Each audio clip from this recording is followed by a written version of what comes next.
DK, this one is directed just for you. And, maybe this could have been a pun for the review, but I like the icebreaker. Jerry says, question for DK. What is going on with Carson Beck?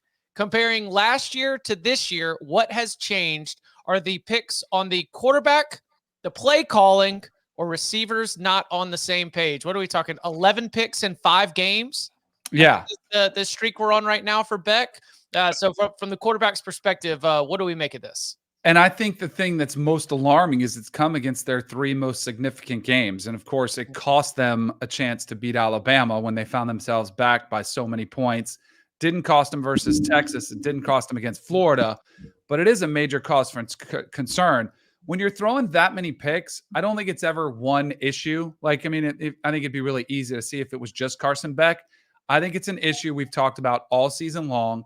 And it was coming into this season, I don't think it's been resolved yet, is that he misses Brock Bowers and he misses Ladd McConkey. That sort of confidence to be able to throw to those guys. I've referenced the tight end as a security blanket often. It really is a quarterback's best friend, especially when you are struggling to get a big target. You can body up on somebody. And when you had a weapon like you did in Bowers, that was his go-to guy. It was either him or McConkey, and I think they've lacked that one.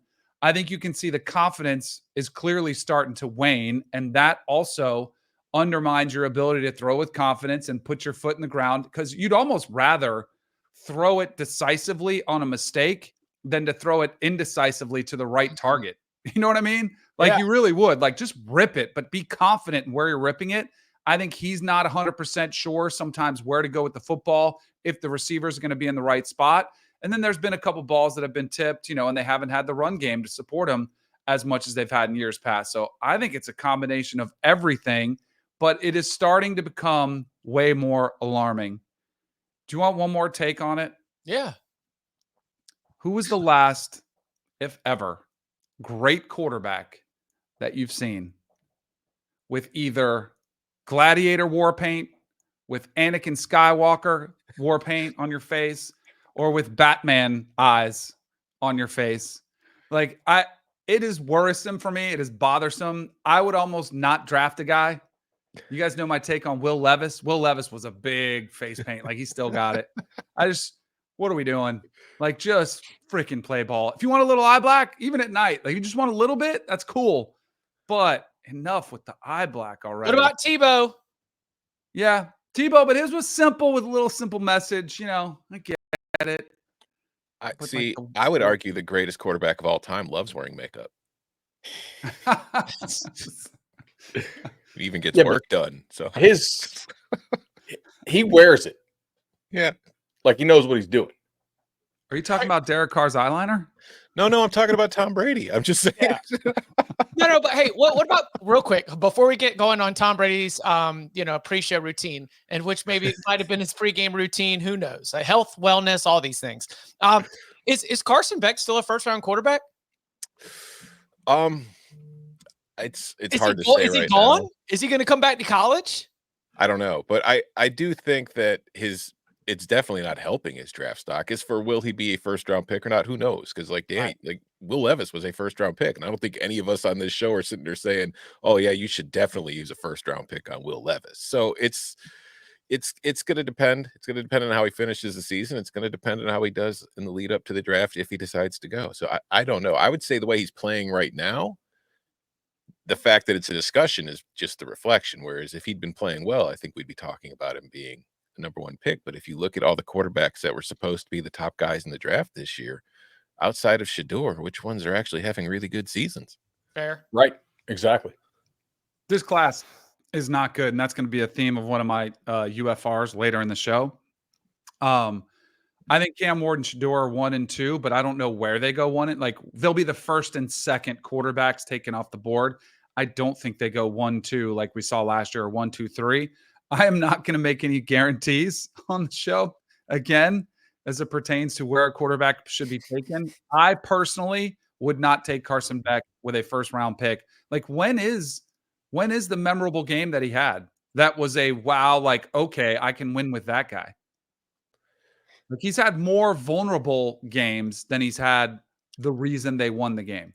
He's definitely had some big numbers in big wins game, but it felt like it was almost more the snowball effect, momentum, like he's getting his too. Maybe not like going and winning those games because of that guy, I guess.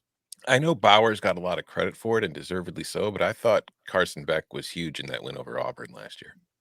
He was. That was his best game. Remember, Yeah. he kept going to Brock Bowers, but that was a game they were double-digit favorites, found themselves trailing because he was struggling the first half.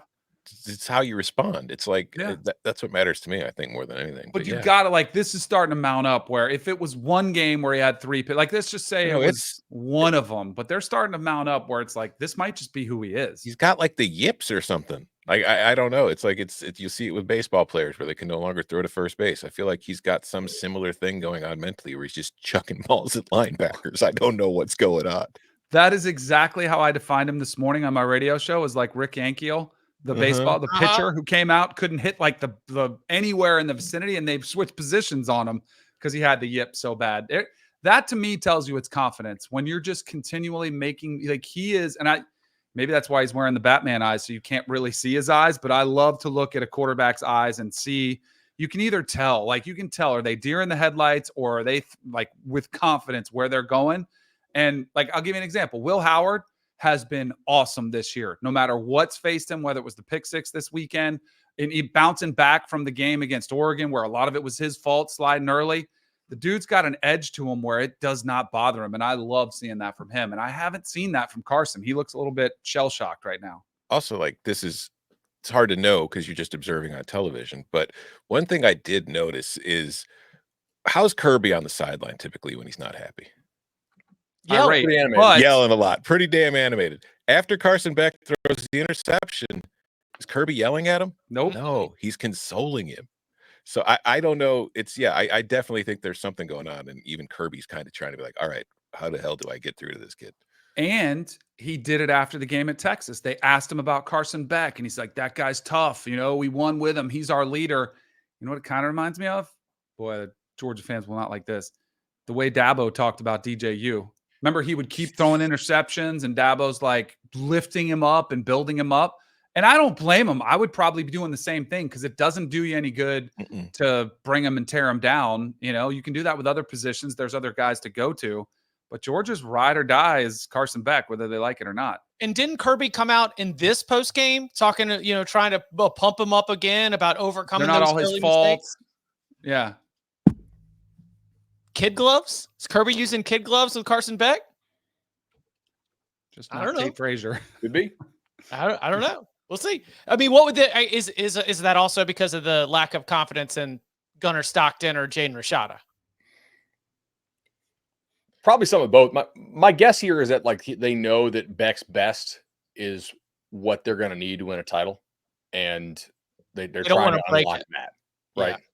Yeah. Okay. Hey, listen, this is a very, very important team. This is a national championship contender. They've got a huge game this weekend. Great comment from the tailgate. Always, you jump in early, get the conversation started. We like to highlight that.